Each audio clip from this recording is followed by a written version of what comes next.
putting together this fabulous party. I never thought I'd end up living near a toxic waste dump. My mom's an activist, and so I grew up going to protests and holding picket signs, and I was taught to care about the air I breathe, the water I drink, where it comes from, and pollution felt really far away. I lived in a small, clean little town. And it wasn't until, and I was also really worried that my friends would think I was weird for going to protest and for caring about the environment, because that was considered very uncool. So it wasn't until my husband and I were transferred by the Coast Guard to this heavily polluted, very frightening place on the coast of Lake Erie that I actually started to realize that going to protests and voicing outrage and fighting for change was very important. Not long after my husband and I arrived in Buffalo, we realized we were living near one of the most dangerous landfills in the United States. It was contaminated by chemical waste, by over 100 different companies have been dumping for half of a decade, or no, half of a century. Sorry, I'm nervous. And it was also contaminated by uranium waste that was left over by the Manhattan Project. And the landfill was leaking. Radiation had been detected in a nearby creek. Residents had received letters saying that they shouldn't eat any vegetables out of their garden, they shouldn't dig any holes. A woman wrote the Buffalo News. I actually have the article. It's a very frightening article. She wrote the Buffalo News saying that her son's shoe melted when he played in a green puddle at the landfill's base. I was completely freaked out. I was like, we live near this landfill. It's only a 10-minute drive from our house. Children play there? How is this affecting our groundwater? So I went to a neighborhood meeting, and there was a panel of industry scientists on stage. They were very intimidating. Chemical executives were sitting right up there with them. And then in the audience were people who had very serious questions about their neighborhood. And they were mostly blue-collar people, and they were very, they couldn't talk about the pollution in scientific terms. They could only express that they knew something was terribly wrong. So one man walked up to the microphone and he said, I realize there's been radiation in the creek, and my children swim there, my dog swims there. How is this affecting them? And the panel said, oh, they'll be fine. Everything that's been detected is within acceptable levels. And then a woman said, 22 people on my street have cancer. I'm very worried about this. And the panel member that responded to her said, you can't connect that to the landfill. There's no proof. So I was really disturbed. I almost left the meeting because I felt like every person who went to the microphone that day just got shot down and completely dismissed like they were nobodies. But then a young boy, I think he was around 17, stood up at the microphone and he expressed total outrage. And he had this amazing energy, and he said, he was fierce, and he challenged them, and he said, you need to clean up the landfill, and people in the audience were cheering him on, and for the first time the whole night, the people in the panel actually seemed like they were paying attention, and I thought, I have to write about this, the town, the people, all of it. I was really inspired by how his energy could change the whole room. So, a few weeks later, I was walking my dog through downtown Buffalo, and my main character's voice popped in my head. And I did what any writer would do. I started talking to him out loud while I'm walking down the street, like a crazy person. But that's the great thing about being a writer, is you can be like a little crazy, and she's a writer. So I asked him, what is it like to live by the most dangerous landfill in the United States?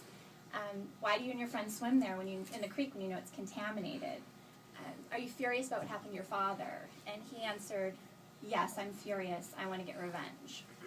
So not long after this conversation, I did the craziest thing. I drove to the foot of this snowy, ominous landfill, and I parked my car, and I cracked my window, and so I could breathe like the filthy air blowing in from the nearby asphalt plant.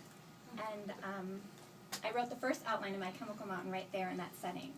I did not want to be there, but I felt like I had to be there. I had to feel that fear. And so I was thinking, people have written about polluted towns before. I wanted to really make sure that my book was different and that had a very unusual vantage point. So the first thing I thought was, I know what Aaron Brockovich would think of a town like this. You know what Aaron Brockovich would think of a town like this, but what is it like when viewed through the eyes of a boy who's addicted to the thrill of landfill culture? He races his dirt bike down the landfills with his friends. He goes out to the contaminated creek with his jars and he collects tumor-covered fish to put in his freak museum. He, what kind of a story would he tell? And I also wanted to explore a very tricky question. You're in danger, and nobody will listen to you.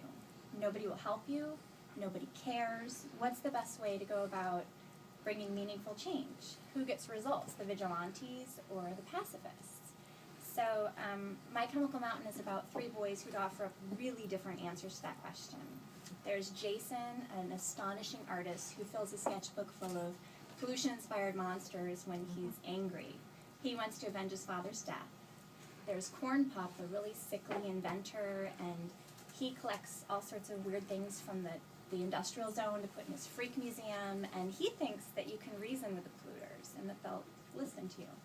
And then there's Charlie, the wild card, who rebels against, he rebels by breaking into abandoned factories and by drinking contaminated creek water and by setting fires. And he doesn't really want the landfill cleaned up at all. He just rages against the polluters mainly for the thrill of it. These characters make really big mistakes, and they're brave and they're brilliant. I love these characters. I love this book. I hope you'll fall in love with it too. And I'm going to do a really brief reading tonight from, it's a scene where Jason, my main character, has just, tomorrow night he's going to be breaking into the chemical company's building. He's really nervous. So he wants to live in the moment and enjoy tonight. He's asked the girl, Valerie, who he likes, to come with him to the industrial zone, to a secret place that only he and his friends know about. So here we go. I find a fat PVC pipe under some cracked sheets of plexiglass. I use the pipe to scoop away wet earth until I strike solid wood paneling. It's the doorway to a secret tunnel that leads to more secret tunnels.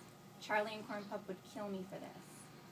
Val takes one look at me and what I'm doing and says, I'm not going in there. Why not, I ask her. Because it could collapse on us.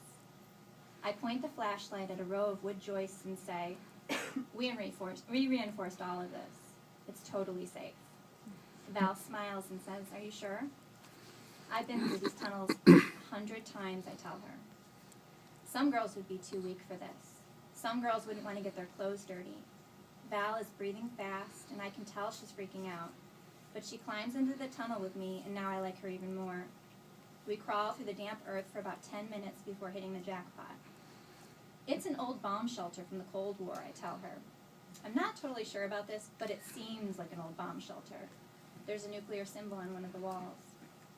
Val walks over to a pile of private stuff me and my friends can't stash at home. What's all of this, she asks. If it was anyone else, I'd tell them to back off. Val is picking through Charlie's weapons, tossing saw blades aside. She shrieks when she uncovers the robot Corn Pup built from junkyard scraps. My sketchbooks are wrapped in black garbage bags. She pulls them out gently, like she knows they're special. She doesn't flip through them half looking like Charlie would. She goes page by page, studying my drawings like they're the most amazing images she's ever seen. This is a good time to pull out the sandwiches. My hands are dirty, but I don't care. I'm suddenly very hungry. What is it with you and monsters, Val asks me. Why don't you draw anything else? I give her my real answer, the thing I never tell Corn Pup and Charlie. Sometimes I get so pissed off, it's like I'm going to snap. I pull the anger out of my head and force it into those creatures. Then I feel calm for a while. Outside the bomb shelter, I hear chunks of earth falling. The tunnels aren't reinforced quite as well as I led Val to believe, but we're still safe. It might be a good idea to get going soon, though, just in case. Val comes to a 2-page illustration of uranium monsters. They're tearing a group of men to shreds. It's my favorite drawing, the angriest picture of all. You felt like this, she asks me. I'm holding a ham sandwich in my dirty hands. I'm chewing a mouthful of dry bread and meat. Yeah, I felt like that, the night my dad died. I slide the sketchbook out of Val's hand and toss it to the floor. I don't want to start talking about the Merino Chem executives. I don't want this night to get ugly. I grab Val's face and kiss her. She kisses me back. We climb out of the tunnels. I never kissed a girl before tonight. I feel wild and alive. The last time I felt like this was when Charlie brought over a rat in a plastic tackle box. It had scars on its back, little places where its fur wouldn't grow. It jumped out of the box and started running around my bedroom. Corn Pop was shrieking, "Bubonic plague! Fleas and ticks, we're gonna get rabies!" And Charlie was saying, "I'll take care of it, I'll catch it, let me handle it." But I was the one who caught it. I grabbed the rat with my bare hands and threw it outside like it was nothing. Charlie and Corn Pop couldn't believe it. Tomorrow night, when I'm alone inside the Marino Chem building, I have to remember this feeling.